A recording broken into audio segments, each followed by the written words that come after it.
Hi everybody, Bob Wilkie here, and I'd like to welcome you to session 4 today.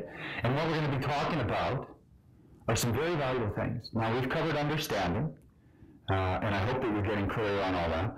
We've talked about love and why it's so important, and how it really ties to the motivation, right? That internal motivation that they absolutely need to have if they're going to make it to the next level.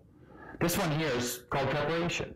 And I know from my experience of being out there and working with hundreds of kids, parents, coaches, is that, well, preparation is often overlooked, especially on the kids' behalf and especially on the coaches' behalf. There's a lot of things that these kids need to learn in order to be prepared to perform, because that's exactly what they're doing. When I do the session live with teams that I work with, when we're talking about preparation, it's really understanding that you are an actor. And what you're about to do is take the stage. Okay, so what are some of the things that an actor would do before he would go out on stage in front of all those people, or in front of the movie cameras? Well, they have to study, right? They have to look at the material. They have to get a feel for it. Where am I going with it? What do I want this to come out as?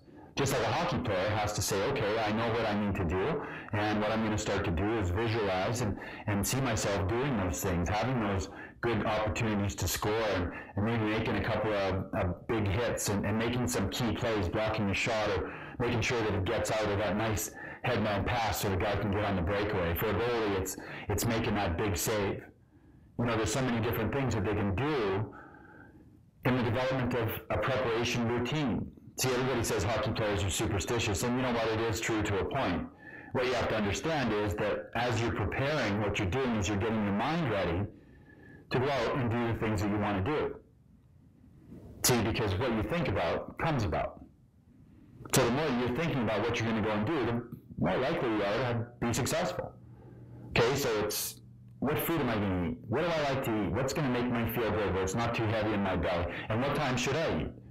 It's not racing to the rink and grabbing a McDonald's burger and throwing it down your throat, because if that's what you're doing, well, you shouldn't be surprised that you're not going to do very well. The preparation takes a lot of thought and a lot of time. I suggest that you grab some paper and you start to write down what your routine would look like. I know that a lot of the games occur during school and on weekends, and sometimes they're in the mornings, all different times. It's not like the pro level where you get that 7:30 start and you can really develop your routine. The challenge is to develop it now as a young man. As you start to go through, and parents absolutely need to be a part of this, what would you like to eat? How can I help you? Okay, so we're going to cook the meal and we're going to eat around 4:30, 5 o'clock because we have an 8 o'clock game. What time should we leave? Well, I like to get there about an hour and 15 minutes before. Or I like to be just an hour. That's for you to decide. And then when you get to the rink, what are the things you like to do? Well, you should be taping your stick right away, getting your equipment out, making sure you've got everything. Just like before you leave the house, you should double check the stuff that's going into your bag, have a little checklist put together so that when you get into the rink, you know you're prepared. You don't have to give any thought to, oh man, did I bring my skates today? Did I forget to do this? And as you come up with those things to be prepared to make sure that you have all your equipment, well, you're ensuring that you're going to be calmer when you get to the rink. Your mind isn't bouncing or wandering to the places that it shouldn't. You want to make sure that you understand part of preparation is having that clear mind, focused on the job that you have to do. Because I'm sure your coaches explain to you over and over and over the power play breakout, the defensive systems, the forecheck, the neutral zone regroups. Those are things that, well, probably are the majority of teachings. So as you're riding to the rink, you're listening to your music or whatever it is that you're doing, you want to start to put your thoughts on what it is you're going to do. That is the biggest part of preparation, is thinking about what it is you're going to do. See, everybody goes to the rink and hopes that they're going to score goals and they hope that they're going to win.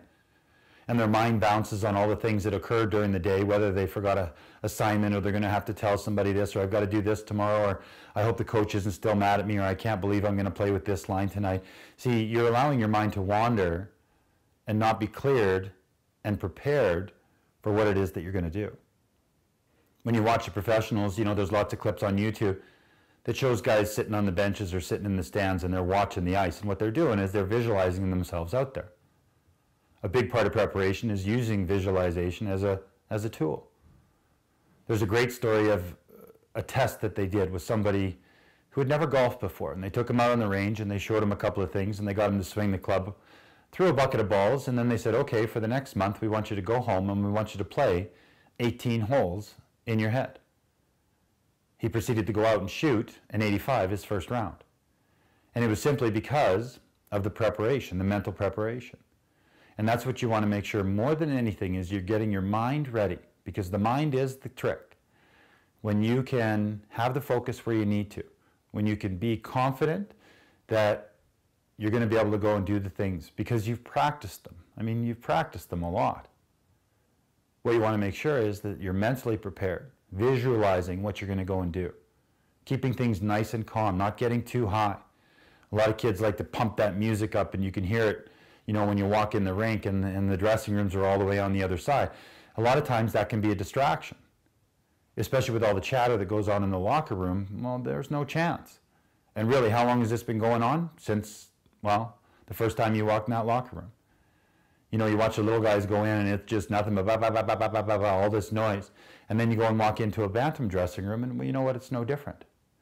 But you walk into a junior dressing room or you walk into a professional dressing room, and there's definitely times where there is silence, where it's nice and quiet. And if you look around that room, you're going to see that there's some focus in their eyes. And that's definitely what you want to make sure that you're doing in that preparation, is that you're using the mind to create the pictures of what you're going to go and do on the ice. There's a great book called Psycho-Cybernetics. That's Psycho-Cybernetics, and it was written by Dr. Maxwell Maltz. And if you ever want some insight on how to use the power of your mind and really what it can do, I highly recommend that you get that book. Now, it's not a book for everybody. Parents, it is something that you can pick up and start to use the material when you're having conversations about preparing. There's just so much that goes into it. And the more that you can develop that checklist and just start checking things off, well, the more mentally sound you're going to be. And that's for everybody. And you know what? The inconsistency is going to disappear. And feeling good at the end of the day when you're walking out of that rink, well, that's going to be more frequent. And it's all because of how you're preparing yourself to go out and play. Remember, you're an actor. How would an actor prepare? Very simple. My name's Bob Wilkie. This has been number 4 in the top 10 secrets to building a successful hockey player. And I look forward to seeing you in the next session, number 5.